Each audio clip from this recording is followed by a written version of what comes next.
they were like, you gotta watch it with us, and I was like, there's no way I'm watching a romance film with you guys right now. And he was like crying. I was like, I felt a tear. And I was watching the theater on a school field trip. And I was like hiding in the back. I was like, no one can see me cry. And I was like, what?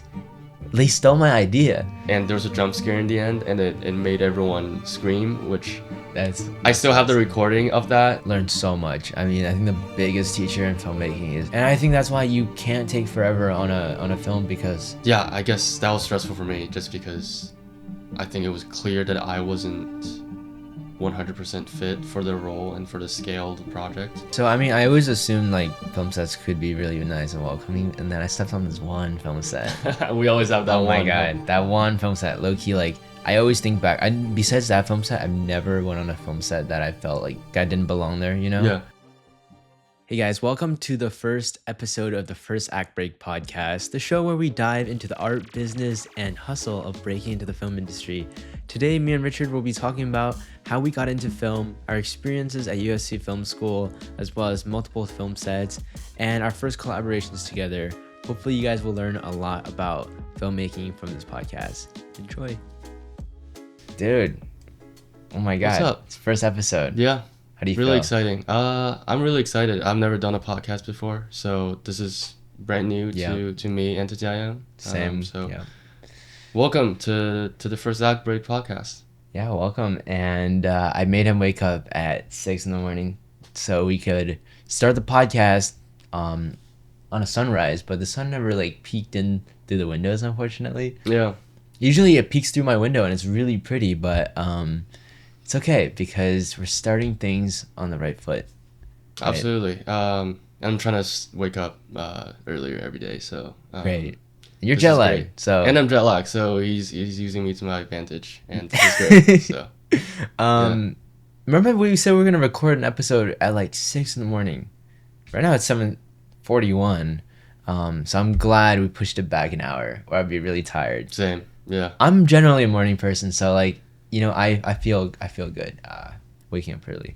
That's good. Yeah. Dude, I mean, I think it keeps your life really in order in a way. You know, Yeah. it's like when you have that routine and you're like have this set rhythm where you don't even need the alarm clock to wake up. Yeah. Exactly. And it's Yeah. nice to wake up with the sun. You know, you feel like you're actually going with the rhythm of nature. So that's True. I awesome. mean, our ancestors did wake up when the sun rose and went to sleep when it got dark. No So cell phone alarms or whatever. It's just Yeah. the sun's up, we're up. So exactly. Cool. I mean, Yeah. so you're in China over the summer. yeah, You're from China. yeah, I'm from China. So tell me about how you grew up. yeah. So I grew up in Beijing. Went to public school, same one since elementary, and then I was only in middle school for 1 year before I came here to study abroad. When I first got here, it was a huge cultural shock. I didn't really speak good English. I was barely fluent, but you know, I mean, one tries to survive in a new situation, so you try to adapt, you try to learn. Were you in one of those Only individual, ESL yeah. classes? I was, yeah. Me too. Yeah. It's been 10 years now. 2015 was when I first came to the US, so. Dude, I mean, Yeah. I feel like we have very similar path when it comes to that. You know, I Yeah. also went to elementary school in China, well, at least just first grade. Mhm. Came to the US when I was 7, and that was back in 2011, I think. And then started like adapting, like you said. Yeah. Took the ESL class, and I just realized how easy the American education system is. I mean, it might not be a good thing or a bad thing. I don't know. Yeah, comparatively, I mean, there's less tests. It's not as like, it's right or wrong, it's this or that, you know. It's a lot more playing, a lot Yeah. more creativity. I feel like, Explorative, yeah, you yeah. know, Yeah.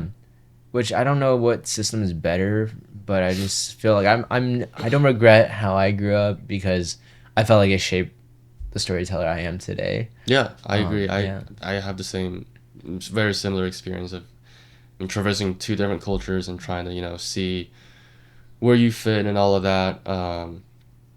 Because of, politics and whatnot, it's sometimes it can be tricky, but hey, I mean, it's such as, life, and now we live in such a globalized, world, and where everything is, we got the internet and everything, so. Yeah, I mean, speaking of that, Yeah. TikTok just got banned last night Yeah. for me at least. People in the region, and everyone's going to Red Note. Yeah, it's so interesting to Right? see that shift, because Red Note is a Chinese app, and Very Chinese. yeah, and Americans are flocking there to see if that can become their next base for, you know, people who are just using it casually, but also people who have businesses or their primary source of income are from their TikTok accounts, and that Yeah. definitely have a huge effect on those people. And so we're also trying to see how it unfolds, but those things are I outside of thought our it was just control. so interesting because like right now it's so Chinese cultured, right? Yeah. And then it's just the fact that people are protesting this ban by going to this, you know, Chinese app with Chinese people, and it's like for the first time, you know, like most Americans don't really travel to China or even think about it. Yeah. So like doing that is like the closest thing in a way where it's like they get to see what the real China is, Right.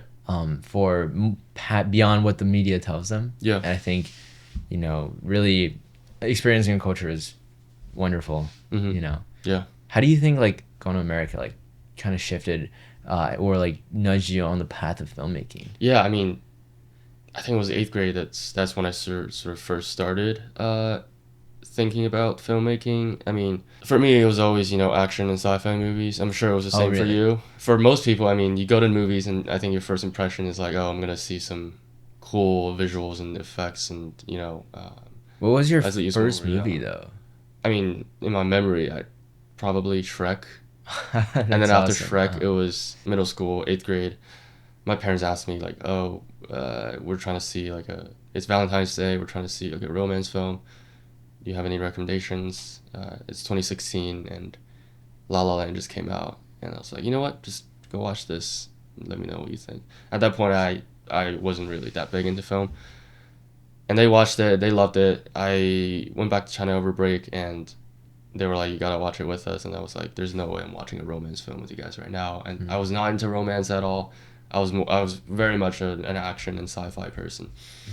So I went into it, and it blew me away. It really blew me away to the point where I realized I had a camera of my own and just started shooting stuff. And So it's La La been, Land was that movie for you? yeah. And then it was Arrival, which came out in the same year. Uh, And those two movies back to back, plus Interstellar back in 2014. mhm. That was when I first realized, like, oh, this is not. They don't just simply exist. Like somebody made this. Somebody made this happen.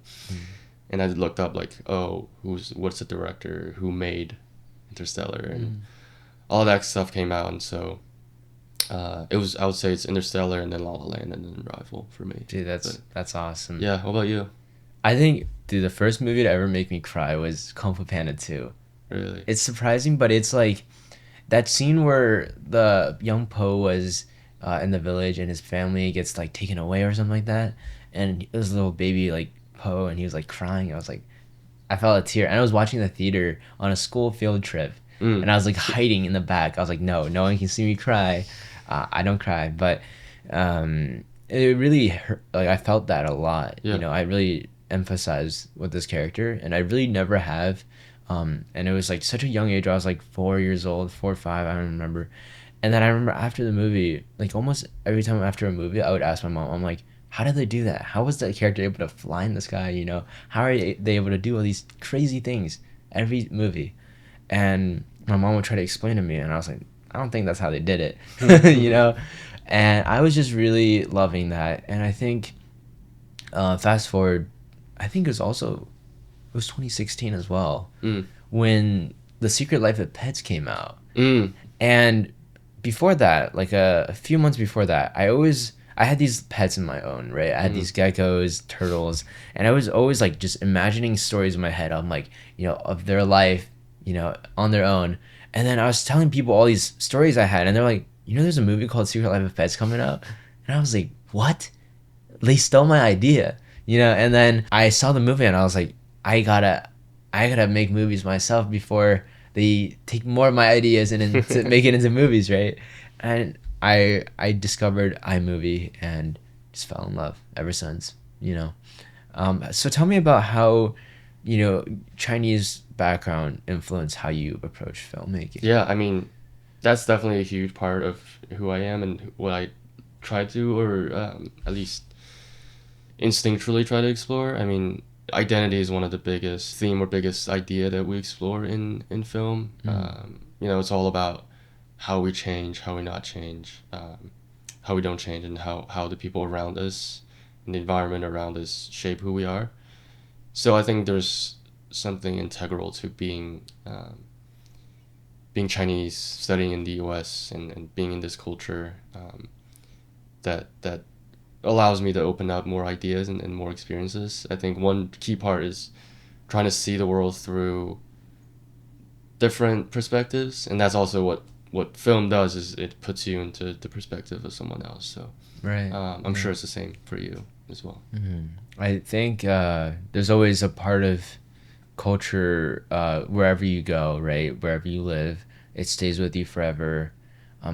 You know, I lived in China for the first 7 years, and then I lived in the East Coast for 5 years, and then Wyoming for I think 7 years after that, and then now LA, and I felt like now it's like that everywhere I lived, all the culture I experienced throughout, impacts all of my film Hmm. in different ways, very subtle ways, but you can see how the ideologies of different people have played a role in like the melting pot inside me, I guess, in a way. So I think it's always nice when you get to travel around and explore. I think that's one of the biggest things when it comes to filmmaking is just like being able to see more perspectives. And because I mean the best stories are the ones in real life, to be honest. The most interesting, the most crazy, the most raw stories are the Hmm. ones in real life. And that's why my favorite movie is Ford versus Ferrari, in a way, Mm, because it was a that's true right. story. Yeah. And it really made me feel something at the end where I'm like, wow, that is the power of film. You can tell someone's life and really make an audience feel it even decades after. And I think it's so universal in a way where it's like no matter where that person comes from, there's a part of humanity in that person. And I think no matter what, you can experience that through film. Yeah. I mean, film is great for escapism. I mean, it's great for entertainment, but then at the same time, there's, like you said, there's films out there where it hits you at the center of your heart that you never expected, and um, it makes you feel things you didn't think you'd be able to feel, or uh, witness characters go through things and realize that you're kind of like them, even the villains and whatnot. You kind of, the best stories offer us like an insight into somebody's life who's entirely different than ours, and somehow we're able to see things from their perspective. And I think ultimately, good movies make us more human, and they make us more understand ourselves better. Um, the film critic Roger Ebert said that film is like an empathy machine. Mm-hmm. It's this medium that helps generate empathy for other people's experiences, and we all have our own individual and exciting lives and experiences that shape who we are, and film is this portal that thrusts us into um, somebody else's life that we also are able to relate to, and I think that's the great power of it. But we can go on and on about film and whatnot, because what we Yeah. do and whatnot. But Yeah, I yeah. mean, what were some of you said you really like the action sci-fi genre. Did you try to make some of those films when you were starting out, or Ooh, was that just like a fever dream for later? yeah. I think I definitely tapped my. I definitely tried to do sci-fi a little bit. I feel like that's Mm, just easier than action, because really? action felt like you have all these crazy sound effects and visuals and fights, and it just felt more tricky than just trying to like come up with like a cool concept, like Mm, I don't know, time travel. I've done those back in middle school. mm. um, but then after that, I actually, my first short film was actually horror, Oh wow. because I don't know, just something about the language of it Mm, really spoke to me, because you can elicit such incredible emotions and reactions from your audience. And I actually played it at my middle school's film festival, oh yeah, and there was a jump scare in the end, and it made everyone scream, which I that's still have the awesome. recording of that on my phone. Yeah. It was about a minute long. It goes from, or like 2 minutes long. It goes from the beginning of the film, where the theater goes quiet, and towards the end when the jump scare goes out and everyone just screams and then they clap at the end.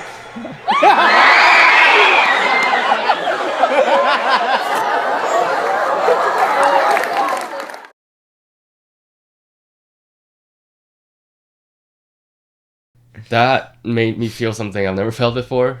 The idea that you can make an audience feel something together in, in the theater, in like a communal space. And yeah, it's been, and that sort of thrusted me onto this journey. So Dude, I mean, I remember this one time I made also like a stupid horror film when I was Mhm. in like high school, and I just there was a really stupid jump scare that I was like everyone can anticipate, right?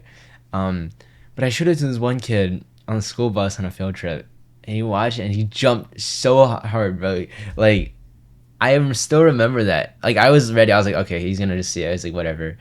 And he jumped almost out of the seat. He almost like fell off the bus. So I'm just like, wow, like no matter what, like two different people, they see a different film, right? Mhm. It's like sometimes to one person they would just be like, okay, whatever. But Mhm. to the other person it's like, wow, that's like the greatest thing ever. Yeah. And that kind of speaks to the subjectivity of film, which is like, you can never try to make something where you just like think everyone will like, because everyone has different like life experiences that shape the Mhm. way they see film, and everyone sees a different film when they watch it, and that's why I think some of the best films are films that a lot of people don't like, but also a lot of people do like, or even like a strong majority of people that really like it. I don't know. I think it's just like, yeah, it definitely, people have different experiences. Mhm. And I remember this one time I also played another film in my film class at USC, Yeah. and this kid he jumped, and it was really funny. Like the whole class started laughing, but like no one else jumped, and it's like some people they're able to tap into that like story, in a different way than other people. Mhm. It's like, wow, like what makes someone jump versus someone else? Is that it's that personal history with whatever, with horror, that affects people. And I think just like making films that are true to you can just always um, you get to some people, and I think the journey is to figure out a way to tap deeper into the people you want to touch, and also try to broaden it the best you can by leveling up your storytelling by learning more about the world, and Yeah, by exactly. That's a learning big more part of it. stories. Yeah. So tell me about how you got into USC though. I mean, Yeah. that's how we met. We met at the screening of, what was that movie? It was a really good movie. Or it's not. It's Symposium, I think. No, wait. It was a Right? symposium? No, it was a premiere. No, it was Dead for a Dollar? Dead for a Dollar, the Yes. Western with Christoph Waltz and Willem Dafoe. Yes. That Dude, was at the DGA theater or DGA it space. was. Yeah, which It, was really cool. it was at the Directors Guild, and they played it to a small audience, and we met each other there. Yeah. And we're like, oh, you're from USC? Oh, cool. I'm from USC too. Yeah. It's like we became Small friends. town. I mean, LA is huge, but if you work in film or try to work in film, it's Mhm. you meet people all the time and you become friends and you work together. So Dude, that's how we totally. first met. I mean, everyone here at the film school, will probably encounter each other at some point in their Yeah. careers, if assuming they're in film still. Yeah. And that's why on the first day of orientation, they're like, look to your left, look to your right. These Yeah. are the people you're going to be working with. in the Exactly, it's future. true. I mean, you look at some of the up and coming filmmakers, and they're frequent collaborators. They often say, "Oh, I met this person my second year at college at film school, and we enjoy working together, and we just kept on working." And that story comes up again and again, and so I think that's the one of the one of the biggest takeaways one can have after film school. That screening though was so interesting because that was my freshman year. I've never really experienced LA or the film industry. So seeing a red carpet premiere with, press and celebrities, I've never really seen any celebrities before that. So it's like, Me neither. I was standing like 2 feet away from Yeah. the guy in Inglorious Bastards. Yeah. And An Oscar winner, and I'm not sure. I think Willem Dafoe is. Not sure, but the they're scientist, big names. Yeah. Willem Dafoe, like Yeah. he was in Spider-Man, like that's Yeah. crazy. I was just standing Yeah. right next to him. I remember I was like, I don't know, I was just like really obsessed with that stuff, and I was like, whoa, I want to selfie with this guy. And then his assistant was like, hey, he's talking to other people right now. I was like, oh, so okay, I had to chill out, you Yeah. know. But it was really crazy seeing these people. Yeah. The movie's interesting for sure, but yeah, I mean that's how we connected, Yeah. and I do want to hear about like what made you want to apply USC. How did you apply? You know, how'd you get in? I mean, honestly, long story short, in high school, film is still just an idea that I had in my head.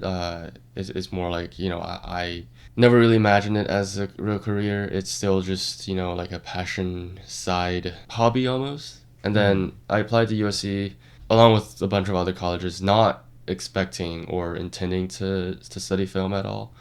Although the sort of the seed was already there, I was thinking like, well, part of the reason why I applied to USC out of like every other possible, college and high ranking colleges out there is because they have a film program and they have a really nice, arguably the best film program in the world. And I applied and I got into Dornside, which is the liberal arts college. It was the best college I got into, and it just made sense all around for me to attend. And so I came here, not intending to major in film whatsoever, but I think the moment I stepped into this world, I took 190, which is the intro to film class, and Yeah. I remember freshman year I couldn't believe I was taking a full-on course on cinema at school because that has never happened. I in high school I've never taken a class on filmmaking. It was always, going on YouTube, going on, wherever books to try to learn filmmaking or film in general. There's a bunch of like video essays on YouTube and whatnot. And it was crazy to me that for a whole class all we talked about was, singing in the rain, editing and cinematography and, the 180-degree rule and all the things that I was only dreaming about learning. And that was a crazy experience to me. And then ever since then, I sort of tried to learn more about it, and I just threw myself into this world. And then I applied to the film school immediately after, one semester in, got in, and then that's when I started crewing on different film sets and learning the ins and outs of production. And so freshman year for me, it was solidifying the idea that I will now try to commit the next 3 years at college to filmmaking and to do my best to learn as much as I can like a sponge, and just really take it all in. I mean, there's so many great people and projects and resources here. I mean, this town, we're literally next to Hollywood, so there's great resources here and there. But yeah, what about your freshman? Dude, I love how you freshman call it the experience? town. It's like, do you listen to the Yeah, town? I do know the podcast. I don't listen to it Okay. as often, but I really should. Is that because you have Apple and not Spotify? Maybe, I don't know. Okay. Yeah. I don't know if that's a thing because I couldn't listen to the town on YouTube Music. Oh, So I was okay. like, you know what? Just to listen to the town, I will get a Spotify subscription, Uh-huh. and now I listen to it and I love it. Yes. But that's another topic for another Yeah. day. Yeah. So I think this just goes to show like how even though you wasn't set on a certain path, Yeah. you were able to adapt and figure out your true calling in a way. Yeah. And I do wonder though, when you applied to USC, was it because you saw the school rankings and you're like they're the best film school? I mean, honestly, I applied to Stanford, and I also applied to I think that was probably the one. Oh, Columbia as well. Again, not intending to major in film at all. Really? I was pretty sure I was gonna be like a mechanical engineer or computer science major. Because your parents? Yeah, my parents work in that field, and it's Okay. it feels like that's always the path that I was sort of paving myself on, and it felt like again, it makes sense for a lot of people. It made sense for me too. I mean, is it difficult? Yeah, it can be challenging, especially if you really want to excel in any STEM course. It's a lot of hard work and studying and all that. So that was always the path, and I basically told my parents, I was gonna apply to film school. If I don't get in, I'll just do computer science and still keep film on the side. But then I got in and just felt like, if there's one chance, if there's one opportunity to start really dedicating myself to something that I have been passionate about for a very long time, then now's the chance. I mean, you don't really get to do this after. Well, I mean, you can always jump back into the industry and whatnot, but if you're at USC and your passion is film, then You got to do it. you gotta do it. Yeah. Yeah. That's awesome. I mean, dude, how hard was it to convince your parents like you want to do film? It definitely took a while. I mean, How that conversation they were so before that it was, they thought filmmaking is cool, it's fun, but maybe it's not a career. But then I think the moment I got into USC film school, they were really, really, really excited for me. Wow, okay. And they were like, that's incredible. We see the passion, and we see that you're doing great work, and you're being really proactive about it. And so I think that was sort of the tipping point for them. But Yeah, I mean, dude, I feel like that's such a common thing with artists is most people don't feel like that's a career path that's viable, and maybe they're right. And to be honest, if you come from a regular family, it's like, why would you want your kid to really just do film, when there's way better paying jobs, way more secure jobs, stable life.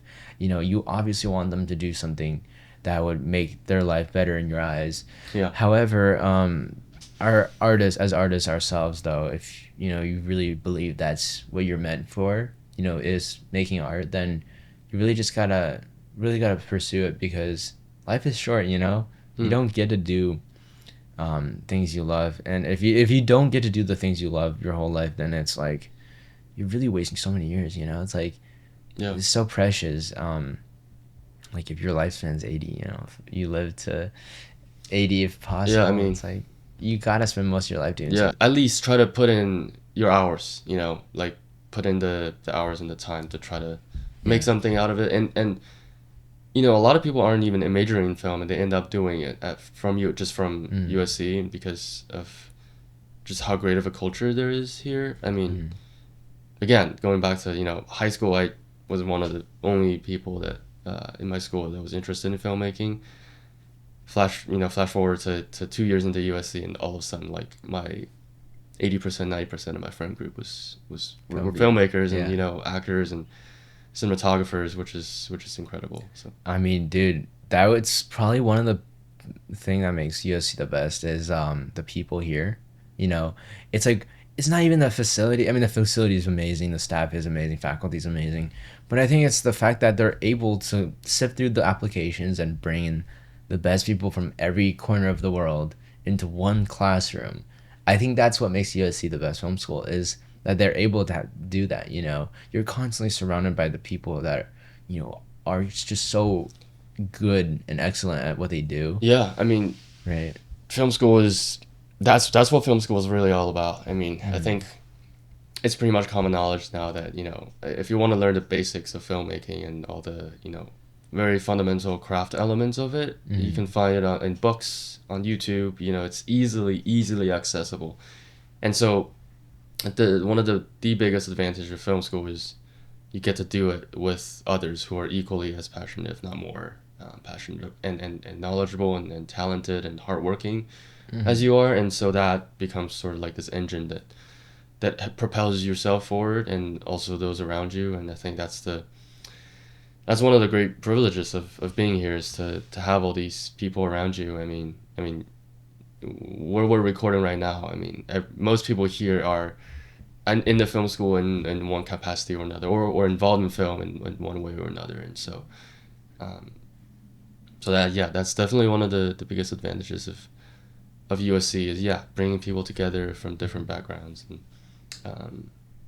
that's definitely, I totally agree with that. And yeah, I mean, I'm gonna assume most of our listeners are gonna be filmmakers. People who want to. Yeah, that's film, right. Yeah, people who are thinking about cinema's awesome. I love it. Where do we start? Yeah, exactly. This podcast is for the people who who love film, but who hasn't made a big successful career yet. It's for people who are trying to figure out the path, right? And the first act, I would just say is like that is the passion itself, the hobby, the love for film. But how do you break out of the first act into the second act, which is a lifelong career of doing what you Yeah. love, right? Um, and I think some advice for people who want to do film and parents aren't that supportive is, I guess, always just first of all, you gotta make sure you have your life figured out, like as in have a stable living situation, stable income, and then you can really just do it on your own. Really try to pursue it on the side. And if you are forced to study something else, but you love film, don't ever lose that. Don't lose that passion. Just keep Mm-hmm. doing it on the side. And I think anyone could.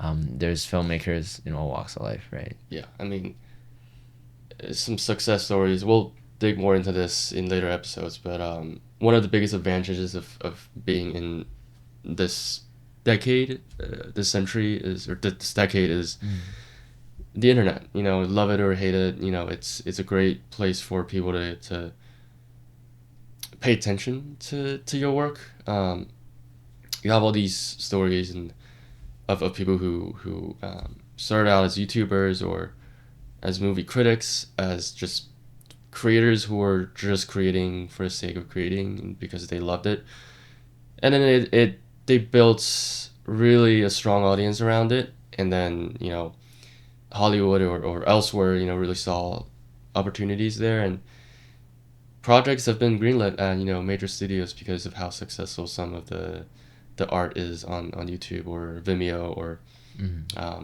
I would argue even TikTok, and all these short form content platforms, and I think that's one of the biggest advantages of trying to be a filmmaker today is back then you're limited by Gear, right? gear. Yeah, The one of the other distribution. reasons you go to film school is because you don't have a camera. Yeah.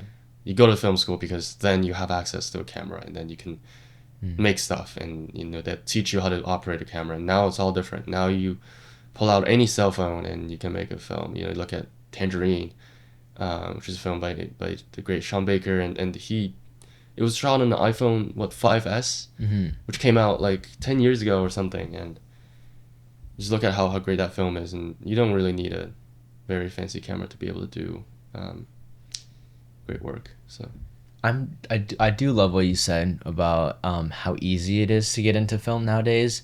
Anyone can be a filmmaker. Really, everyone is essentially a storyteller, right? So anyone can just make films they want to do, post it on YouTube, post on whatever platform. It's so easy to get in, but then how do you really make it, right? Yeah. That's the question. Because the easier it is, the more competition there is, right? that's right. More content, more things that draw eyeballs, right? So what can you do to draw people to your own stuff is, I guess, we're trying to figure out in this podcast. You can aspire to be a Christopher Nolan or a Denis Villeneuve, but that's the long haul. It's a marathon and not a sprint. And what we're trying to do is see the first point of break into the industry before someone has made any big splash. We try to catch them before they become the next potential great director. And Director, producer, producer, executive, agents, Yeah. DP, editor, all the crafts and all the industry positions that make this industry what it is, and there's a lot of great other film podcasts like The Town. So I was wondering what you've learned from all those podcasts and how that can apply to our. I mean, it's good to stay informed Yeah. of what's happening, to Right. see how the cultural media landscape has been shifting, right? So every time I listen to those, it's just like trying to see what are people watching, what are people liking, and how this goes into like broadening the audience for your own films, right? Yeah. Is finding the projects and the businesses that are driving the industry. I do want to talk about some of our collaboration, actually. Yeah, Is, for sure. Our first film together was Missing at Sea, right? That's right. That was 2 years ago now. Yeah, 2 years ago. I directed, Easy. you produced for me. Yeah. it went to screen at the LA Shorts International Film Festival, and then it played at Sidewalk Film Festival, and it's gonna be playing at USC in a few weeks. So that's one of the bigger projects I've had. It's definitely like Same. a milestone for me. It was Yeah. the first one where I wasn't the DP and we And the had director. and the director. Exactly. And we had like a full crew of people, right? And it was like the legit filmmaking way in a way. Like it is more legit than I've ever had it, you know? Yeah, no, me too. I mean, I've never produced anything on that at that scale before. So that was, I mean, tell me about your experience on that. How did it feel? How is it looking back? Yeah, 2 I years mean, later? sophomore year where I was like, yeah, I want to do better and more ambitious things, you know. I was already looking for a project to produce because I've been on set a bunch. I've seen, you know, how things operate on set, you know, different positions, what each position is responsible for. And it was very eye-opening to me, and I just knew that, you know, if I were to do this, then I should try to pull something together from the ground up and see if I can, you know, and I love, you know, building something from 0 to 1, from nothing to something. And was looking for a project to produce, and I just remember, I think it was in one of our classes that you brought this idea to me. Not sure if I Right, it was got the timeline right. 466. Yeah, the film symposium class where Yeah. they bring in, you know, the Directors key crew, including directors, most of the time directors, actors, production designers, you know, costume designers. And I think it was one of those classes where you brought the project to me, and I immediately responded to it. I knew, I already kind of knew a little bit about your background just because of your YouTube content and all shit, that. okay, yeah. And so I was like, yeah, this is a guy who just loves filmmaking so much. And again, you know, I was still trying to adapt to an environment where everyone is into film, and you know, it's great to see that someone is willing to reach out to me to try to collaborate. And so I immediately said yes. We had a rough draft at that point, and we're still working out the story and trying to see where it leads. And you know, we're exchanging ideas and notes back and forth. And it was around, I think, December and January. That's when the process sort of kickstarted. And by the way, I've never produced anything before at that point. I was new to it. You were new to it. Most of us were new to it. All we really had were, again, people who were interested in collaborating, who were interested in filmmaking, and we're just trying to pull it all together. And so that was a great experience of seeing, okay, so here we got a script, we have a set budget, we're gonna do it, we're gonna try to, you know, use up all the resources we have at our disposal. And so, yeah, I think it was a great experience of trying to, you know, bring DPs on, bring gaffers on, and you reached out to the people to see if they're interested, and we made it happen. So it's a slate. Yeah, that's the slate. I mean, he still showed kept up. it missing at sea. This was the slate we used for the movie. here. Yeah, and I have not erased the names because I just I love it. Yeah, what a great moment to, I mean, remember. I mean, to this day, I'm so proud of pulling this together. And then, you know, going back to the idea of the marathon, I mean, literally just last summer, right, is when I got into LA Shorts, which is over a year after production, if I have that correct. Because if we shot early 2022, and then it was 2023 summer. 2023? No, 2024 2023 summer is when it got in, right? That's right. 2022. So that's almost a year after. 2022 was when I got into USC, so it'd be 2023. Early 2023. Yes, exactly. Shot the movie a year later. Over a year later, LA Shorts, and talk a little bit about directing your own project for the first time in like a, you know, with all the crew and you know, everything you learned.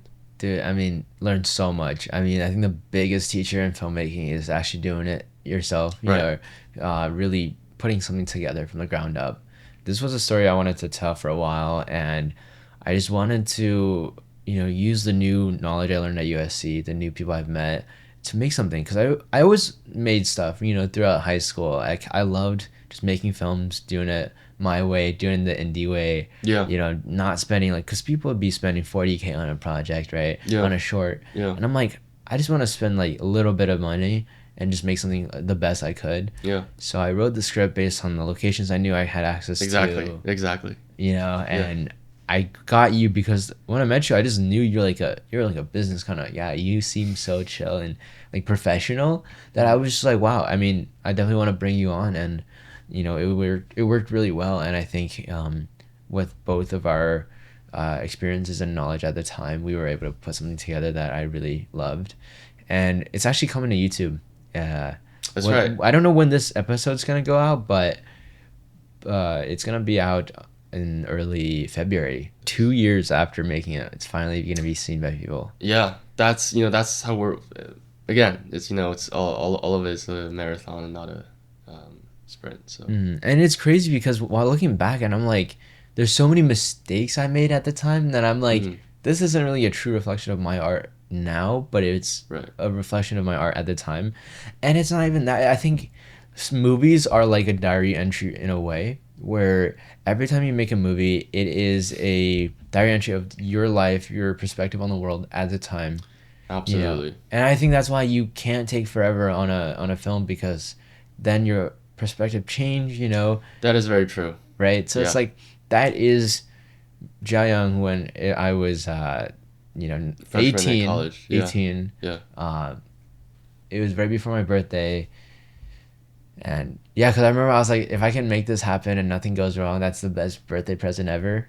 And That's a great way. it was a great birthday present. I learned so much, mostly on like the collaboration aspect of how to work with different departments, how to, you know, shot list, how to like plan out the days, how to make sure you get everything you want, and how to really tell the story that is in your head, right? With the budget and figuring out how it could work. We literally saved so much money by going to the dining hall. Do you remember that? Yeah, I remember that. I mean, we're trying to cut costs wherever we can, and that's sort of indie spirit. You have to sort of try to figure out creative solutions to problem. As creative as you are approaching the project itself, you're trying to see what you can do to make it all happen. Right. Within a set limit, and so What are you've it's been the on exciting set? part. You've been on set quite a bit, right? So, what are some of the craziest stories you've experienced? Oh, set is such a, you have to accept that it's sort of its own world once you step foot into it. It's got its own pace, it's got its own inner workings, its own communication system, and that's such a huge part of it is try to create an environment where different departments can listen to each other and hear each other out. And that goes from directors to actor, and then, DP to director, DP to actor, DP to lighting, sound to camera, and all these different intricate relationships have to work really well together. And so I'll say, if anything, the moment a film set can sort of launch itself into chaos, and it's hard to come back from that chaotic point. And so I've been on sets where I think anxiety and stress and uncertainty really took hold of everyone, not just the director. And I think when a director panics, when a director shows that he or she is unsure of something or really stressed out and shows it explicitly, then that's when that's kind of a tipping point, because everyone looks to the director for guidance, and if he or she wavers a little bit, that becomes a point where everyone starts to feel a little bit more stress, and then it sort of adds up to the point where people are kind of pissed at each other. They're not working together, they have different ideas about things, but they can't seem to figure out a way out. And so that's when things can get a little bit go a little bit awry. But then the opposite is true. If you build an environment where everyone kind of supports each other and they really love being there, and even though some people might have different ideas about a piece of lighting or a piece of direction or whatnot, just by having that environment where everyone is enjoying themselves and put their best foot forward in contributing their piece of the puzzle, then that's going to be a great film set. And I think one of the great things about working with you, along with a lot of some other directors, is you're able to create an environment where, yes, the hours are long, yes, it's a hot day out, yes, it's tough, we got to get this shot after another, you're able to create this environment where everyone is still enjoying themselves and everyone is still, working together to make something meaningful happen.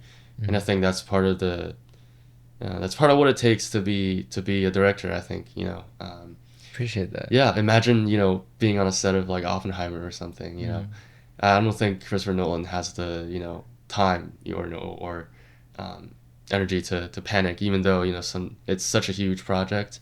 And so I think one of the great traits you have is to be able to stay calm and stay focused, and at the same time, encourage each other and all the different crew members to have a singular goal in mind. And I that's mean, really dude, I cool. feel like you're more calm than me, to be honest. I think you Oh, ground a thank lot of you. the crew as well, like Mhm. really.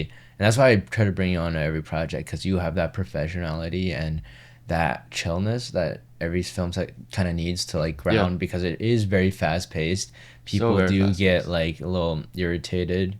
Um, and I think, for me, I think it's really important to create a film set where it's a nice environment where no one feels bad, where no one feels like they're being treated poorly just because they're, a lower in the hierarchy of a film set. Yeah, I think yeah, I above the line, below the line, all that. Yeah, Exactly. And I do think that a lot of it comes from planning and a lot of it comes yeah, from your mindset. Once you figure out the day and you really organize it and everyone has good communication and you have a mindset of wanting to create this warm environment, usually that's, I mean, the first step. And I mean, you do talk about people panicking and stuff. Has anyone ever gotten mad at you on a film set? I do remember there was this one time I was a second AC. Oh, it's always second AC, bro. It was tough for me because I guess everyone on that set was very, very, they were at their A game in the sense that they've been doing this for a while. I mean, they needed a second AC, and so yeah, I guess that was stressful for me just because I think it was clear that I wasn't 100% fit for the role and for the scale of the project. And so day one, I was already really panicking. I was like, I don't really know what I'm really doing here. And people didn't really get mad at me. I think I just felt there was this vibe of already kind of seeing, oh, I'm not really, I don't really kind of belong here, quote unquote. Mm. It wasn't really a bad environment per se, but I definitely felt like a level of loneliness and a level of like sort of being left out of this world of where everyone was at the top of their game. And I think that's something I noticed, and I think that's something I try to do or try to avoid later on in productions. I actually directed a short film where someone was also a second AC, Mm. and I was a director, so this script kind of flipped. Mm. And it was also clear that it was one of their first times doing it, even Right. though we had a DP that was very experienced and the first AC that was very experienced. And I could sort of sense that, there's some friction going on where, um, we're trying to have like a lens swap or a slate, and it just wasn't, I guess, running as smoothly as one would expect or hope. And it wasn't really anyone's fault because, we already brought this person on. And so I tried to take a moment, when we're having our lunch break to just sort of pat him on the back and say, like, hey, we're so glad you're here, and I know you're learning, and, we're just making a student film, it's not the end of the world. Just do your best and let me know if you have any questions. And I think that's something I try to foster on sets is, if you bring the person on, then they're on and they're trying to do their best. And I think everyone should try to start out with encouragement rather than judgment. And I think Oh, absolutely. that's part of I'm trying to do that better myself as well. And then, it's a lifelong pursuit, so I try to keep that in mind as well. But then obviously you're trying to hire the best people and trying to bring the best people on board. But Right. when you don't, you're still going to make the film. And so I think it's always better to lead with compassion and kindness rather than, oh, this person is not good enough, this person is not really doing great at their job, and we are. And I just don't think that's the best, work environment. Dude, I remember the first few times I AC'd, it was like the most welcoming set and I had such a good time. It was one of the sets is one of our first times working together, Dive Into the Blue. That's right. That was one Yeah. of my favorite sets. Everyone was so nice. Everyone was just like so encouraging and Yeah. they were just so fun to be Yeah, around, that's the other side of it. Is Yeah. you got the sort of not so great part, and then you got the team that really encourages you, even though we're Yeah. first timers. So I mean, I always assumed like film sets could be really nice and welcoming, and then I stepped on this one film set. We always have that Oh my one. Huh? god, that one film set, low key, like I always think back. I besides that film set, I've never went on a film set that I felt like I didn't belong there. Yeah, yeah, That set, like I was second AC, and the DP in that set was not the nicest person, very impatient with the way I was working, and he was like, "Why are you moving the tripod so slow?" Or like, say this way faster. It's like one of my first times second seeing, and it was like I felt really like I didn't belong there. And I also felt like most of the people, besides the one of the producers was quite nice to me. Actually, she checked up on me and she was like, you know what, he's just, uh, stressed right now. It's not really his fault. But no, besides her, like pretty much everyone was just in their own world. I try to, talk to people, but it was really awkward. And no, that was one of the sets I never wanted to really work with them again because I was like, wow, like people could be this like mean, I guess. Yeah. And I mean, it was just like, why go out of your way to make someone else's day bad? It's Yeah. like, come I think, on. a lot of it is sort of projecting your own anxieties and fears and then, use that as like sort of an outlet, which I can sympathize with it. I mean, I've felt somewhat the same way sometimes where I feel like everything's going wrong and it starts to, really get to me and sometimes it can really, push the wrong buttons. It all boils down to some kind of problem solving. And so once you accept that as like the nature of what we do, I think it's easier to sort of go, okay, there will be one thing after another that we have to work through. But that's literally part of what we do. The DP has to figure out if this is the best place for lighting or that. There's always about making choices. And then I think you've had experience with this too, but, it's all really about how you're able to solve problems in the face of them and stay calm and just accept that that's part of the process, that it's inescapable. If you Yeah. want to do filmmaking, then that's part of your life is to Mm. bridge that gap between expectation and reality and try to Hey, push it's forward. you're always solving some kind of problem on a film set. Yeah. So everything's going wrong, and it's just about figuring out a way to creative solutions to Right. get around And the them. key is to not treat them as problems but as opportunities. Really, it really is. Because you have a piece of direction for an actor, it's not really like a quote unquote problem. If you keep thinking things are, I mean, there are problems for sure, but if you have the mindset of like, oh, it's a roadblock, and then every time I beat it, I get, angrier and more frustrated, then, you're gonna get more angry, you're gonna get angrier and more frustrated. But if you treat it as sort of almost not even a stepping stone, but it's a stone where after you conquer it, you stand higher than where you are before, then that's an opportunity. There are a lot of happy accidents happen on set where piece of equipment didn't work or and then someone had to figure something else within like 5 minutes. And that became pure magic. That became a highlight of the film. And so I think you always have to treat it with a little bit of patience and sort of challenge as opportunity. Yeah, dude. I mean, I think this is what makes doing something you love different than doing something that you're forced to do. Is like you get to solve a problem that you want to solve. You Yeah. know, like imagine like you want to be a filmmaker, but you're stuck doing CS. Like, would you rather solve a problem where it's like, oh, the computer, there's a bug or some shit, or versus Yeah. the tide's rising, how do we get the shot before everything's underwater? It's like there's different problems, and picking the problems that you want to solve always makes you ahead of the people that are forced to solve problems that they don't want to solve. And I do want to talk about a little bit. What's next? What's the next future for you?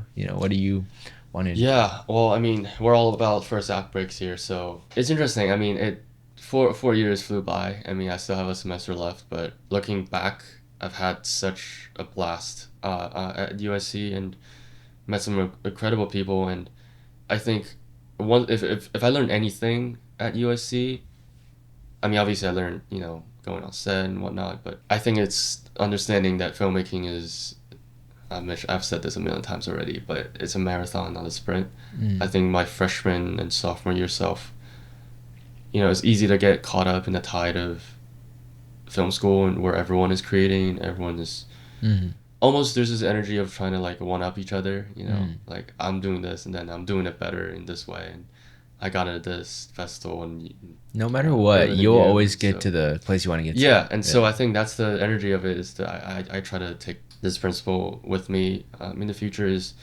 yeah, like you said, it's about taking baby steps but staying consistent and keep going at it and whatever endeavor one pursues, it's about consistency and grit, sure, some people find some kind of success early on, others, find it later, but the key is to throw yourself into the water and try to, try to swim. I guess that's the best way to learn to swim, is to just throw yourself into the water. And I mean, this industry is changing every day, and so I'm just trying to find something that gets me that first act break, and then and helps me, go to that next level. And maybe I've had producing experience. I've had experiences at production companies, reading material and then seeing the potentiality of a project, which is similar for, when we're students, and read a short script and build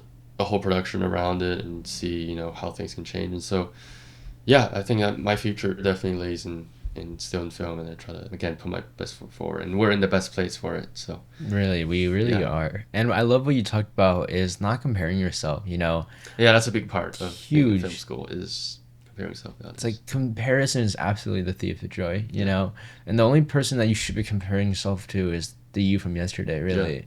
You know, just improving yourself constantly instead of looking at other people. Yeah. Because I mean, I feel like everyone in film school or even like in film goes through is like you see someone get into Sundance and you're just like, oh, I'm so Yeah. bad at filmmaking. What am I doing? You know, Right. it's like, come on, don't worry about what other people are doing. You know, Yeah. worry about what you yourself are doing. Yeah. And it's like you really will get to the spot you want to get to one day, just Yeah. as long as you keep working at it. Hmm. And it might not be what you want to get to today, but it's gonna be where you want to get to in the future. And I think it's just to keep in mind that everyone's in different pace, different paths, and you just keep grinding. You know, Yeah. I mean, you're 1 year above me, so you'll be thrown into society a little bit earlier, Yeah. a little. So I'll be watching from afar, wishing you the best. And I mean, next semester, I mean, this semester, I guess, your last semester, that must be crazy. Because I remember junior year, you kept talking about, oh my God, I'm gonna be like out of Yeah. school soon, and now you're really about to be out of school. It almost feels like you had less anxiety now than you did last year, to be honest. Yeah, in a way. I mean, I think that's, yeah. I mean, anxiety is interesting, because you're trying to, when you're trying to look so far ahead, that kind of becomes a source of anxiety. But then when you're right there and you just have to do it, then that almost becomes less anxious for me. I mean, I don't know. I think I'm always more anxious when I'm prepping for a film, and then the day before I just sort of let go because I've already Right. done the prep work, Yeah. and I almost feel less anxious when I'm like the day before, or like when I'm on set, because it's already, we're here and we just have to do it, whereas when you're looking ahead, it's easy to, think of all the different possibilities. Dude, So that's absolutely yeah. true too. And I think there's so many paths, right, to making what you want to make. Hmm. So it's just about really honing in the craft, Yeah. right? And speaking on the anxiety part is just being present. I think it helps me a lot. Whenever I think too much on the future, is like I stop losing focus on what's in front of me right now. Right. Exactly. If I'm with someone, I'm just like, wow. Or like I'm on vacation, I'm like, Yeah. oh fuck, I have to like go back to school soon, and Yeah. I'm just like anxious about that. But then I'm like, wait, but I'm in this beautiful place, why am Yeah. I Yeah. not enjoying it? Yeah. And I think that definitely could apply to a lot of things. Oh yeah. It's just The grass is greener where you water it. I think that's one of the quotes mm, I heard that really helped me, is, yeah, you're always gonna think, oh, that maybe that was maybe that's better. Maybe this person's doing it better. Maybe mm, I should have done this or that. And at the end of the day, it's, you just have to make a decision and just go with it. What is that? I think it's Kierkegaard who said it, that, you have to, one always lives life forwards, but life can only be understood backwards. So you just, mm. as of today, nobody has figured out time travel. So Yeah, we're all just, most of us are just winging it, I think. right. I mean, we do have plans, we do have, strategies and long-term goals, but at the end of the day, if you boil that down to like daily tasks, nobody really knows what their day's really going to look like, or the next one. Everyone's just trying to do their best to do what they love, and to, try to keep going. So I think that's the spirit of that I think most filmmakers should have, or the young filmmakers like us should have, is to understand that, you know, it's not about doing everything you can right now and just like try to like get like squeeze everything into 1 year and see what happens. It's great. I think that's a great attitude, but also understand that it's consistency and it's grit and it's doing things because you love to do it rather than, you know, you're expecting some immediate result after, you know, 1 day or 2 days or, you know, a month. It's about keep doing it, and you don't stop doing it. Dude, I mean, dude, life is a journey, you know. Yeah. So many steps ahead of us. So much to look forward to, though. I'm very optimistic Yeah. about everything. Really excited about what we can make in the future and all of the new podcasts that we got planned. We have Yeah. literally a guest list of some of the coolest people in the industry Yeah. and people in the film school that we will bring on very soon. Mm-hmm. And we'll be hopefully keeping a consistent upload of weekly podcasts. Yeah. And I think, yeah, no, I'm really excited. But yeah, I mean, this has been great. Again, I've never done a podcast before. I don't think you have I really haven't, either. no, We've no. listened to a lot of podcasts, so you've already have a pretty strong YouTube fan base. I think you got Our fans are the best, dude. exactly. You got I love what, my 3K fans. subscribers, and all your videos get at least. It's so many views. I mean, it's already. I mean, you gotta start somewhere, but it's. Dude, I mean, honestly, I don't even really consider them like fans. They're just like like they're filmmaking collaborators, Right, the community. Yeah, the community, really. that's what it's all about. Yeah. Yeah, it's to build some kind of community, whether it's here, whether it's through YouTube, whether it's through whatever means possible. Filmmaking is a collaborative effort. Like Jiayang said, we have a lot more planned ahead, and I'm sure our guests will have different and also more inspiring and interesting takes and ideas to bring forward. And we have DPs, we have also other inspiring directors, producers. Yeah. So they're gonna have a little bit more of a different perspective on things than we do. What we're trying to do is to bring an honest perspective on people our age who are just starting out, and we don't know any better, but we're trying to know better and try to push forward. And, Totally. yeah, stay consistent. Awesome. See you guys in the next episode. See you guys. That's a wrap. Peace out.